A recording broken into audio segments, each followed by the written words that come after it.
Okay, future officers. So securities and exchange board of India, जिसको हम short form में सेबी बोलते हैं, जो कि हमारा कैपिटल मार्केट रेगुलेटर है। तो ये एक रेगुलेटरी बॉडी है और कभी कभार एग्जाम में पूछ लेता है कि which of the following is not a regulatory body. तो ऐसे में आपको पता होना चाहिए कि कौन कौन सी रेगुलेटरी बॉडीज है। तो SEBI is a regulatory body as well as SIDBI भी एक रेगुलेटरी बॉडी है। आरबीआई भी एक रेगुलेटरी बॉडी है। उसके अलावा PFRDA pension fund regulatory development authority is also a regulatory body and IRDAI insurance regulatory development authority of India, ये भी एक रेगुलेटरी बॉडी है। तो इन सभी को आप याद कर लेना, बाकी तीन चार और है वो हम बाद में बताएंगे।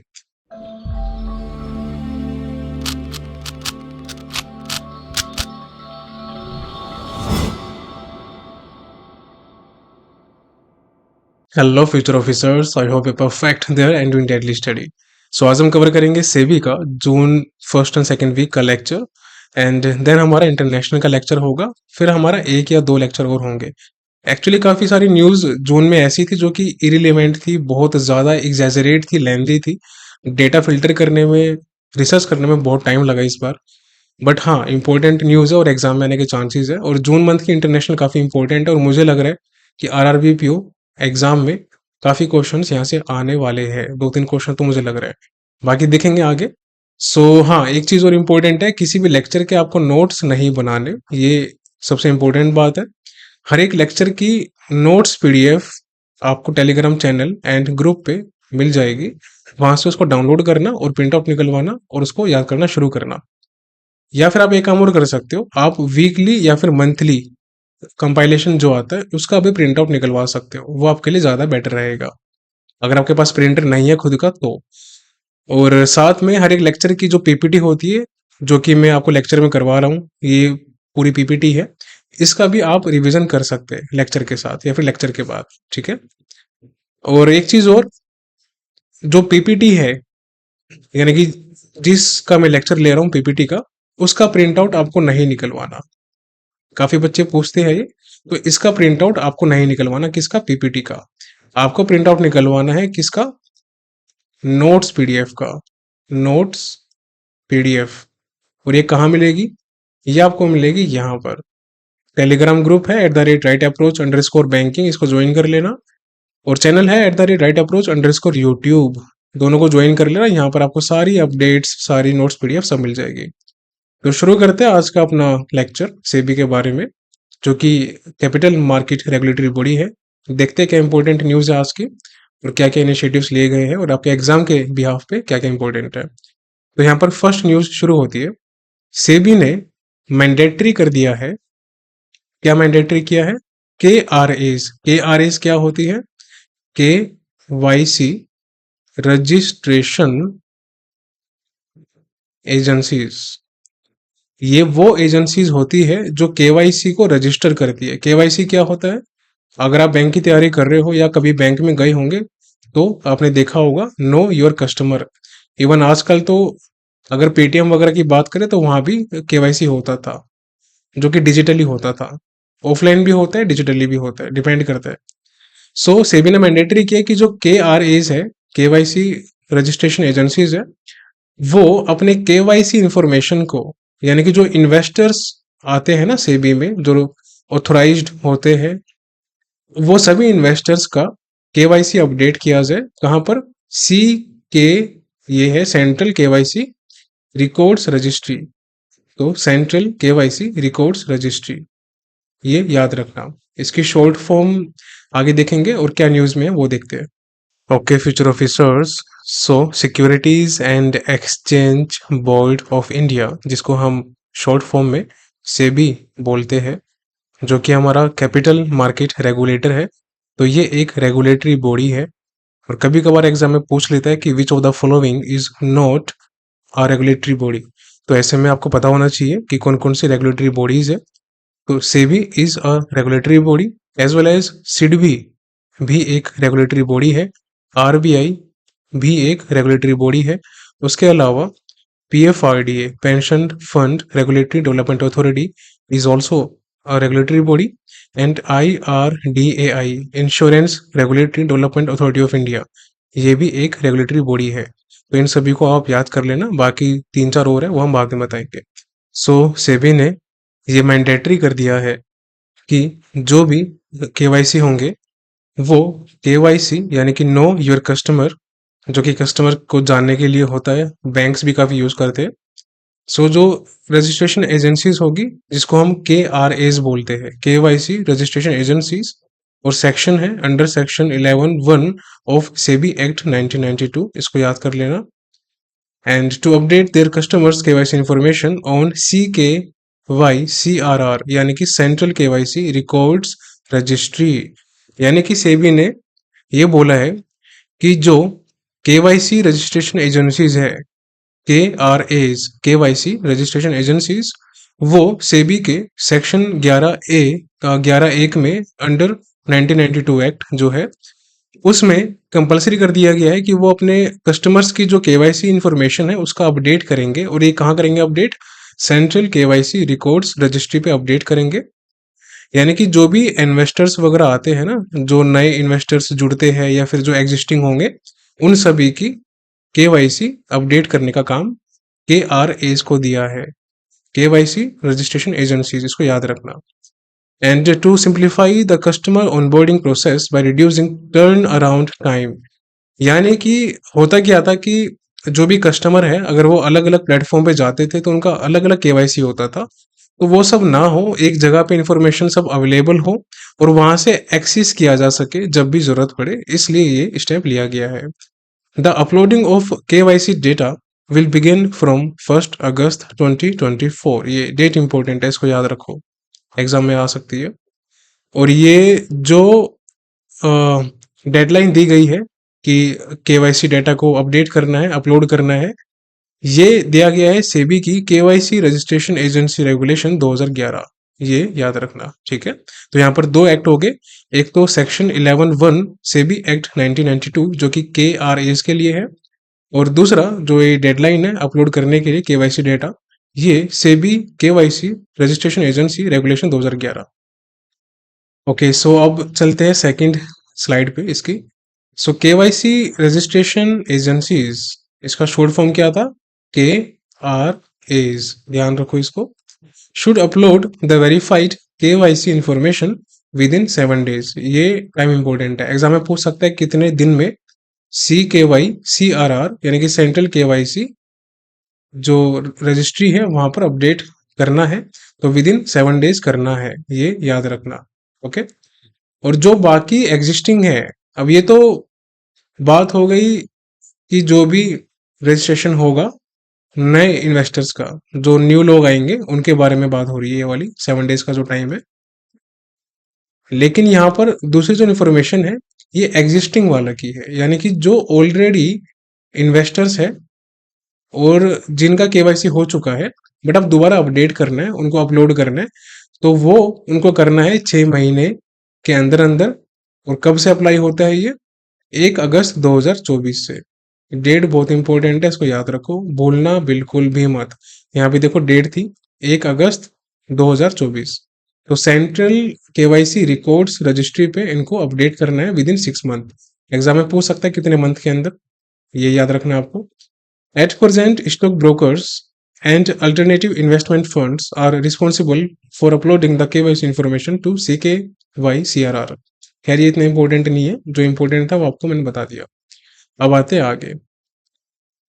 सो इस स्लाइड में बोल रहा है कि CERSAI, अब देखो ये जो सेंट्रल KYC रजिस्ट्री है, रिकॉर्ड्स रजिस्ट्री, इसको मैनेज कौन करता है? ये तो इंपॉर्टेंट है ना।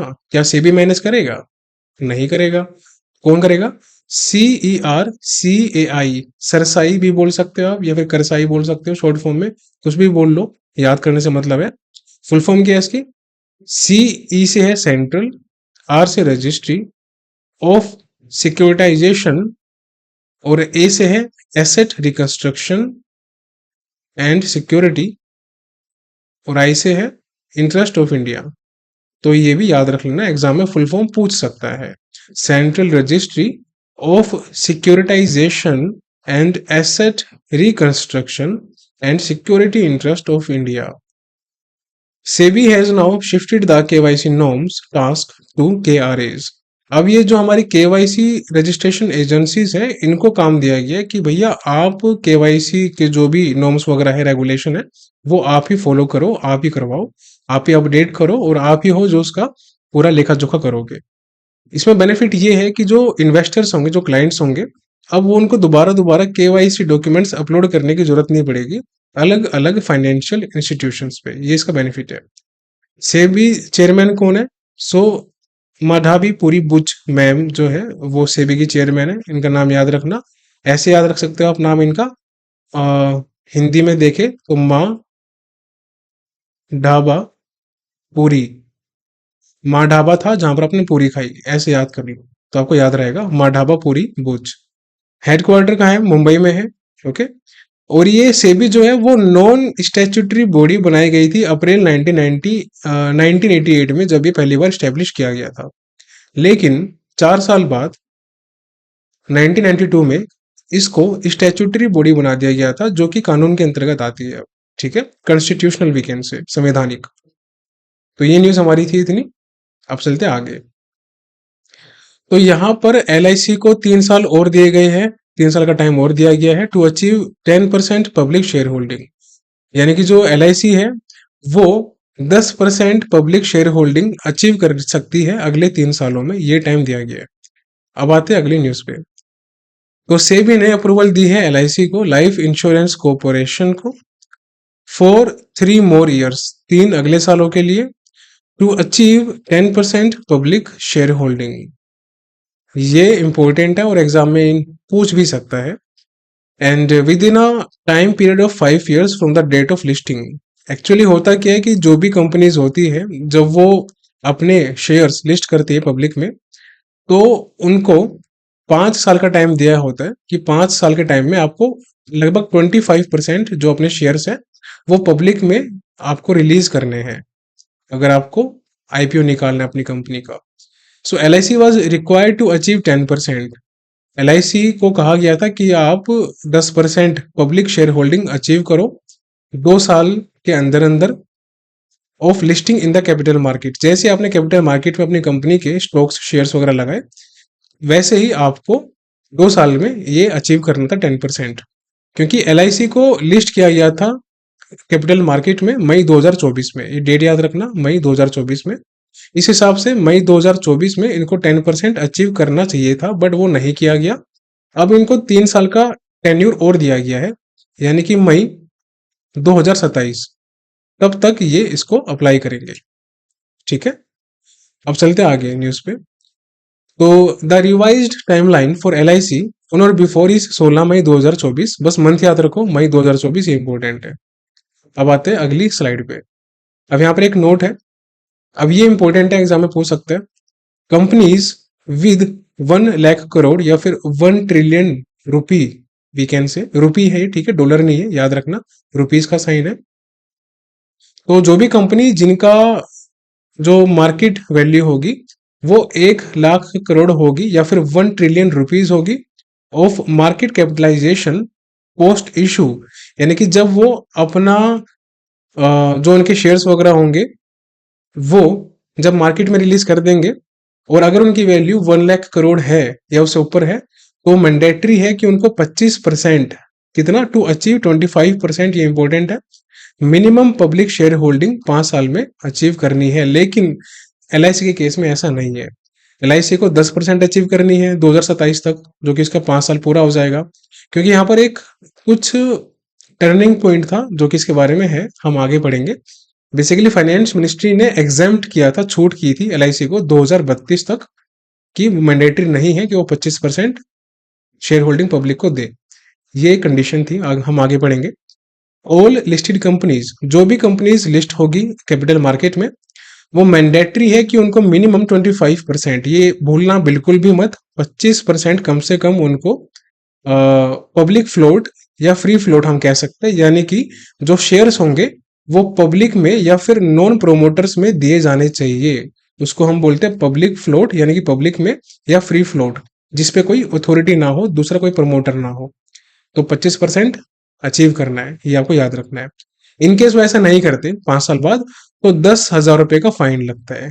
ये खैर इंपॉर्टेंट नहीं है, बट फिर भी ध्यान रखो, 10,000 का फाइन लगता है इन केस अगर उन्होंने अचीव नहीं किया एक टाइम के बाद।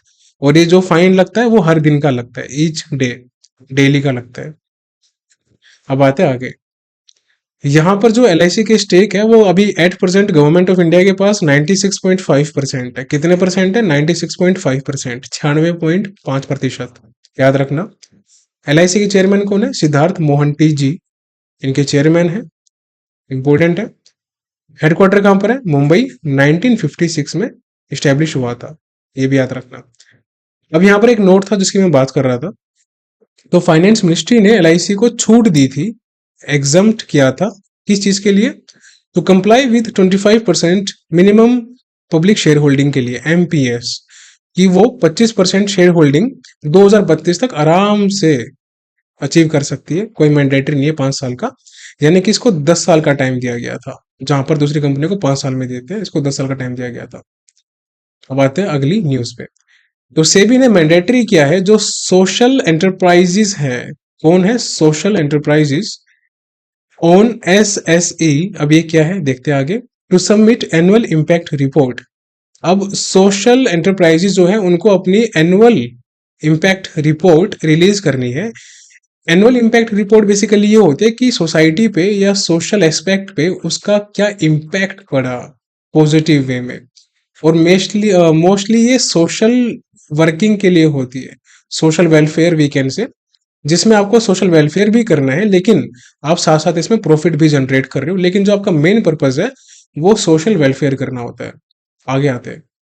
सेबी ने मैंडेटरी किया है कि जो सोशल एंटरप्राइजेस है, यानी कि जो सोशल ऑब्जेक्टिव्स को ध्यान में रखते हैं और वो उनका प्राइमरी गोल होता है, उनका प्राइमरी गोल मतलब पहला उनका कार्य होता है जो उनके माइंड में होता है कि हमको ये करना है, and while maximising their profit as well, साथ ही साथ वो अपना प्रॉफिट भी जनरेट करते हैं इन काम से। तो ये जो सोशल एंटरप्राइजेज है ये क्या करते हैं? ये फंड रेज करते हैं, ठीक है, फंड रेज करते हैं।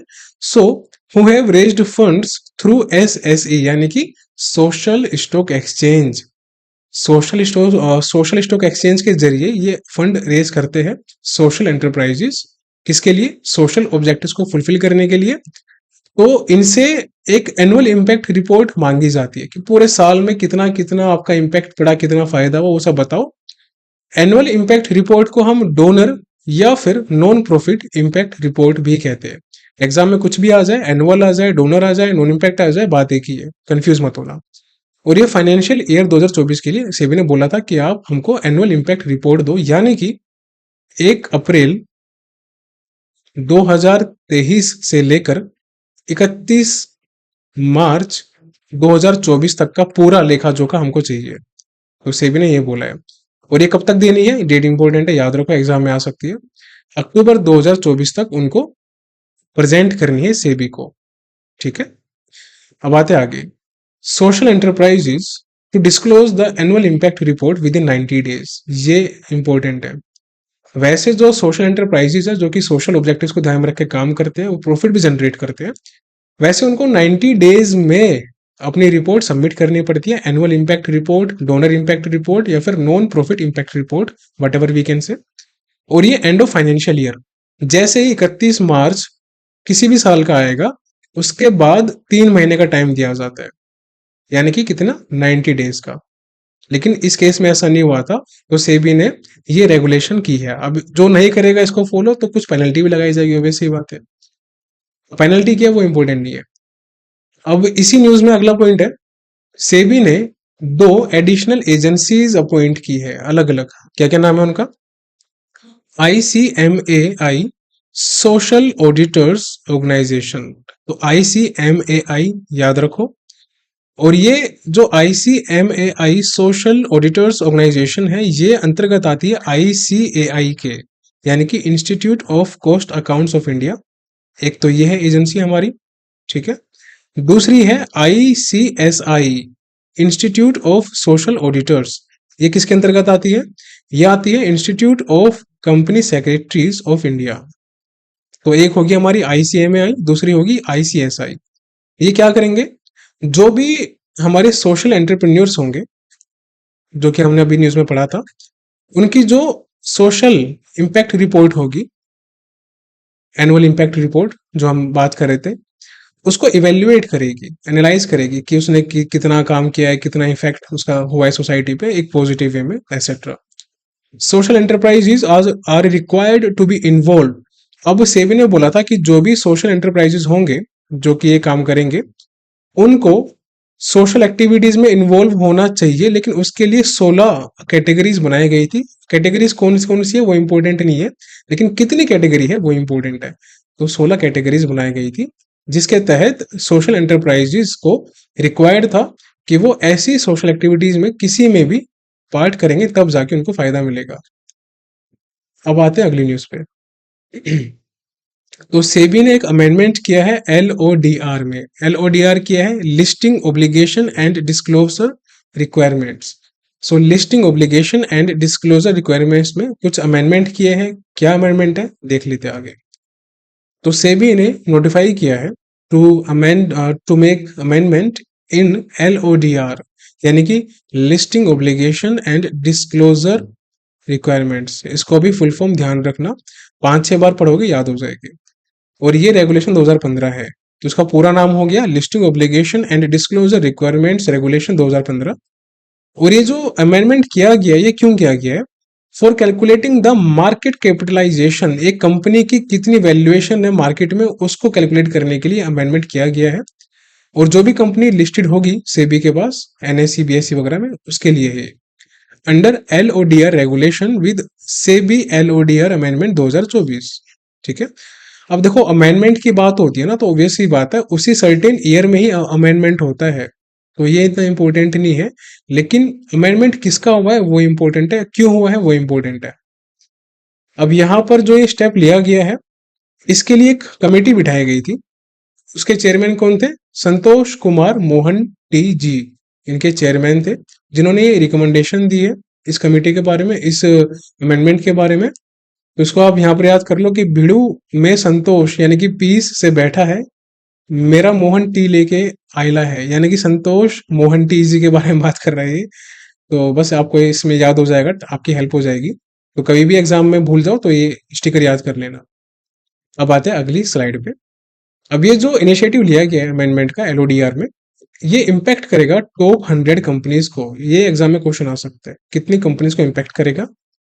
एंड टोटल जो 250 टॉप कंपनी होगी, उनमें से 150 कंपनी जो बचेगी 100 के बाद, उनको वॉल्यूंटेरिली है, यानी कि वो उनकी मर्जी है, अगर करना चाहे तो कर सकती है अप्लाई, वरना कोई जरूरी नहीं है। लेकिन जो टॉप 100 कंपनीज है, उनको ये रेगुलेशन अप्लाई करना पड़ेगा अमेंडमेंट का।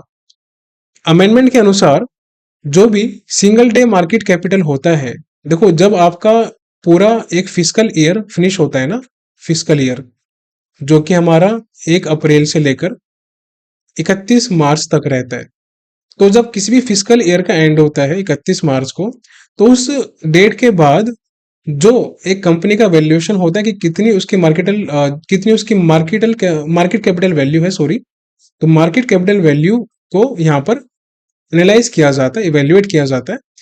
तब इसकी जगह पे सेबी ने बोला है अब आपको एवरेज मार्केट कैपिटलाइजेशन का यूज करना है।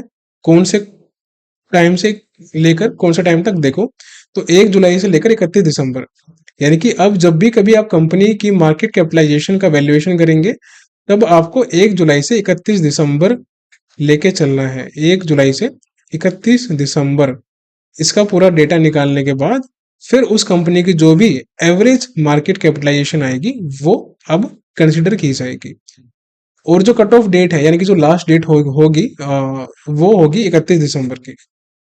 आफ्टर 31 दिसंबर 3 महीने का ट्रांजिशन पीरियड दिया जाएगा।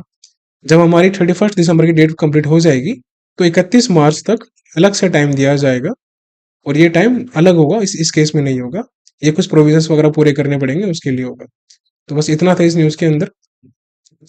सेबी ने रिलैक्स किया है timeline for material change disclosures of foreign portfolio investments, यानी कि जो भी फॉरेन पोर्टफोलियो इन्वेस्टमेंट्स होंगे, अगर वो अपनी कंपनी का नाम चेंज करते हैं, कुछ भी चेंज करते हैं, तो उनके लिए एक टाइमलाइन दिया गया है कि इतने टाइम में आपको सेबी को इन्फॉर्म करना पड़ेगा, ये मैंडेटरी है।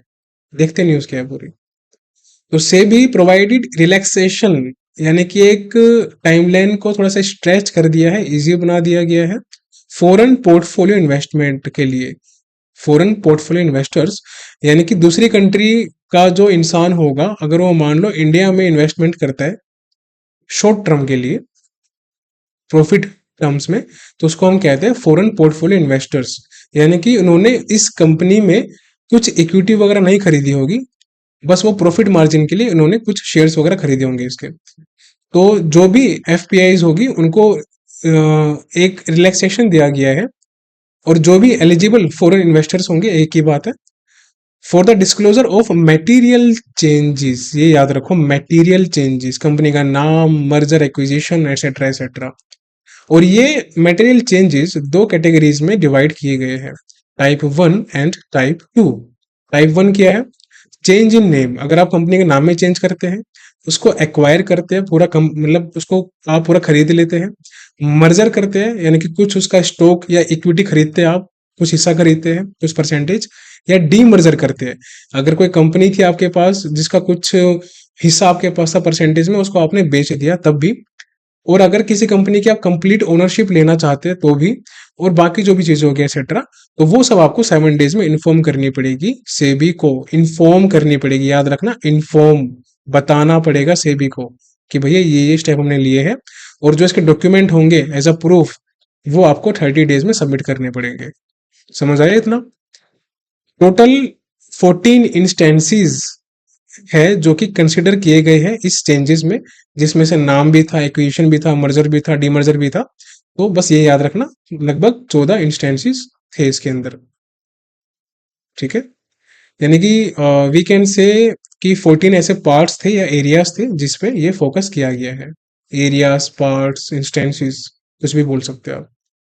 अब यहाँ पर एक नोट है, जो भी चेंज टाइप 1 कैटेगरी में कवर नहीं होगा वो ऑटोमेटिकली टाइप 2 में आ जाएगा। सिंपल है, याद हो गया होगा आपको। लेकिन जो टाइप 2 के चेंजेस होंगे वो आपको 30 डेज में इन्फॉर्म करने पड़ेंगे विद डॉक्यूमेंट्स, राइट। जो भी डेजिग्नेटेड डिपॉजिटरी पार्टिसिपेंट्स होंगे, जो कि बेसिकली बैंक्स होते हैं, यानी कि जहां से जो एफपीआईज होती है उसके जो पैसा आता है वो यहाँ पर आता है डायरेक्टली, फिर वो इन्वेस्ट करते हैं, are required to examine all material changes. जो भी मटेरियल चेंजेस किसी कंपनी के हो रहे हैं, ओनर चेंज हो रहा है, मर्जर हो रहा है, एक्वायर हो रहा है, कुछ भी हो रहा है, तो वो उनको पता होने चाहिए, और वो उसको एग्जामिन करेंगे कि क्या क्या चेंजेस हुआ है, सो दैट वो उसको ट्रैक करते रहे। बस इतना सा था। आगे आते हैं। अब यहाँ पर देखो, सेबी जो कि अगेन आपको पता ही होगा कि एक कैपिटल मार्केट रेगुलेटर है। ओके, उन्होंने सारथी 2.0 लॉन्च किया है। सारथी 2.0 क्या है, इंपॉर्टेंट है ये। तो ये एक एप्लीकेशन है जो कि यंग इन्वेस्टर्स, यानी कि जो नए नए इन्वेस्टर्स आ रहे हैं, सेबी के साथ जुड़ रहे हैं, वो इस ऐप को डाउनलोड करके इसकी हेल्प से काफी सारी चीजें सीख सकते हैं, एंड फाइनेंशियल रेगुलेशन के बारे में सीख सकते हैं, इन्वेस्ट कैसे करना है वो सीख सकते हैं, स्टॉक मार्केट्स के बारे में सीख सकते हैं, और जो भी कॉम्प्लेक्स कंसेप्ट वगैरह होंगे फाइनेंस से रिलेटेड, इन्वेस्टमेंट से रिलेटेड, वो सब यहाँ पर आसानी से समझ सकते हैं। और जो इन्वेस्टर्स होंगे, यंग भी हो सकते हैं, पुराने भी हो सकते हैं, वो अपने शेयर्स को खरीद और बेच भी सकते हैं इस एप्लीकेशन पे, on stock exchanges like BSc, NSC etcetera, जो भी है, using this app, right. It has an ODR. अब यहां पर इस ऐप में एक ऑनलाइन डिस्प्यूट रिजोल्यूशन मैकेनिज्म भी है। जैसे कि कोई भी कंप्लेंट आपको करनी होगी, या कुछ भी आपको इशू फेस हो रहा है, तो आप यहाँ पर कंप्लेंट कर सकते हैं और वो रिजोल्व कर दिया जाएगा। उसको हम बोलते हैं ODR, online dispute resolution mechanism. So यहाँ पर सेबी ने एक नया फ्रेमवर्क इंट्रोड्यूस किया है जो कि अनअफेक्टेड प्राइस का एक बेसिकली कंसेप्ट नया लेके आ रहा है, in response to market rumours. कोई भी मार्केट में र्यूमर अगर फैलते हैं किसी कंपनी के अगेंस्ट, तो उस र्यूमर से कैसे निपटना है और क्या उसका इम्पैक्ट होगा आपके प्राइस वगैरह पे, जो भी आप शेयर्स खरीदोगे, स्टॉक खरीदोगे, उसके बारे में बात हो रही है। सो यहाँ पर सेबी ने इंट्रोड्यूस किया है एक फ्रेमवर्क फॉर अनअफेक्टेड प्राइस। याद रखना, unaffected price regarding market rumours, confirmation होने पे। और इसकी जो टाइमलाइन है, जो मतलब कितने टाइम तक ये वैलिड रहेगा, तो 60 या फिर 180 दिन, ये आपको दोनों डेज पता होने चाहिए। 60 या फिर 180 डेज है, ठीक है। अब यहाँ पर एक चीज है इंपॉर्टेंट कि ये जो 60 और 180 डेज है, इसमें आपका अनअफेक्टेड प्राइस एक्टिव रहेगा आफ्टर द ट्रांजैक्शन स्टेज। अगर कोई भी र्यूमर ऐसा पाया जाता है कि वो सही है, उसको वेरीफाई किया जाता है 24 घंटे के अंदर अंदर। कब? जब मटेरियल प्राइस में कुछ भी ऐसी मूवमेंट हो, जैसे कि मान लो कि कोई भी कंपनी है, अगर उसका कोई ऐसा प्रोडक्शन कच्चा माल वगैरह कुछ भी मार्केट में ऐसा स्टॉक में आ रहा है और सडनली कुछ भी ऐसा हो जाता है, कोई इम्पैक्ट होता है, जैसे अभी मतलब कोविड आया था तो उसके चलते काफी प्राइस इंक्रीज हो गए थे, तो वो मार्केट र्यूमर सही है या नहीं है, पहले उसको वेरीफाई करना पड़ेगा आपको through news papers, news channel etcetera, और जो भी सर्कुलर्स वगैरह से भी निकालेगी उसके थ्रू। उसके बाद जो भी अनअफेक्टेड प्राइस होगा आपका, इसके अकॉर्डिंग वो शुरू लगना हो जाएगा 60 और 180 दिन के लिए। उसके बाद फिर चाहे वो प्राइस बढ़े या घटे वो मैटर नहीं करता। सो यहाँ पर सेबी ने बोला है कि जो भी लिस्टेड एंटिटी होगी स्टॉक मार्केट में, वो रिक्वायर्ड है कि वो मार्केट र्यूमर्स को वेरीफाई करे अपॉन मटेरियल प्राइस मूवमेंट। ऐसा कुछ भी अगर र्यूमर आता है तो वो खुद भी उसको वेरीफाई करेंगे। और formula use by stock exchange to calculate price variation, और जो भी प्राइस वेरिएशन वगैरह होगा उसे पर्टिकुलर चीज में वो स्टॉक एक्सचेंज के जो फॉर्मूला होंगे उसके थ्रू किया जाएगा। खैर ये इतना इंपॉर्टेंट नहीं है आपके लिए, बस समझ लो इसको। It will be applicable to top, ये इंपॉर्टेंट है आपके लिए, टॉप 100 लिस्टेड कंपनीज पे ये एप्लीकेबल होगा और इसके लिए टाइम दिया गया है 1 जून 2024 के लिए। तो एग्जाम में ऐसा आ सकता है कि जो सेबी ने अभी हाल फिलहाल में कुछ फ्रेमवर्क रिलीज किया है regarding unaffected price, market rumours के लिए अनअफेक्टेड प्राइस, वो टॉप 10 100 लिस्टेड कंपनीज में कब से लागू होगा? तो 1 जून 2024 से इन पे लागू होगा। और जो बाकी की 150 कंपनी होगी टोटल 250 में से, उन पे 1 दिसंबर 2024 से लागू होगा। बस ये ध्यान रखना। खत्म न्यूज, आगे चलते हैं। अब यहाँ पर सेबी ने इम्पोजिस फाइनेंशियल पेनल्टीज, कुछ फाइनेंशियल पेनल्टीज है जो कि सेबी ने इम्पोज की है on market infrastructure institution for surveillance of failure. Surveillance में अगर कुछ भी फेलियर हुआ तो कुछ पेनल्टीज उन पे लगाई जाएगी। क्या न्यूज है देखते हैं डिटेल में। सो यहाँ पर सेबी ने इंट्रोड्यूस किया है फ्रेमवर्क फॉर FDSRL, यानी कि financial disincentives for surveillance related lapses. कोई भी सर्विलेंस में मतलब उसकी देख रेख करने में कुछ भी ऐसी चूक हो जाती है तो कुछ फाइनेंशियल डिसइंसेंटिव्स यानी कि पेनल्टीज लगाई जाएगी। ये फ्रेमवर्क रिलीज किया है और किसके लिए है? MIIS यानी कि मार्केट इंफ्रास्ट्रक्चर इंस्टीट्यूशंस के लिए लगाई गई है। ठीक है, ये याद रखना। इंक्लूडिंग स्टॉक एक्सचेंजेस जो कि इसके अंतर्गत आते हैं, in case for surveillance related lapses in stock market. भाई कुछ भी ऐसा अगर स्टॉक मार्केट में होता है जो कि इम्पैक्ट करता है डायरेक्टली इनडायरेक्टली पब्लिक को या फिर इन्वेस्टर्स को, तो वो सर्वेलेंस के लैप्सेस में आता है। यानी कि आपने उसके ढंग से देख रेख नहीं की, आप चौकन्ने नहीं थे, तो उसके लिए कुछ पेनल्टी लगाई जाएगी। So provision to impose penalty on market infrastructure institution किस रेंज में है? 1 लाख से लेकर 1 करोड़ के बीच में है। ये डेटा याद रखना इंपॉर्टेंट है काफी एग्जाम के लिए। फॉर ईच इंस्टेंस, कुछ भी ऐसा होने पे। फॉर सर्वेलेंस रिलेटेड लैब्स, कुछ भी ऐसा लैब होता है तो हर एक उस पर पेनल्टी लगाई जाएगी अलग अलग ड्यूरिंग द फाइनेंशियल ईयर। और कब से लागू होगा? 1 जुलाई 2024 से लागू हो जाएगा। डेट बहुत इंपॉर्टेंट होती है आरबीआई सेबी की, इसको याद रखना है, बहुत इंपॉर्टेंट है। तो 1 जुलाई 2024 से ये पेनल्टीज इंपोज की जाएगी। अब आते हैं लास्ट स्लाइड पे आज की न्यूज की।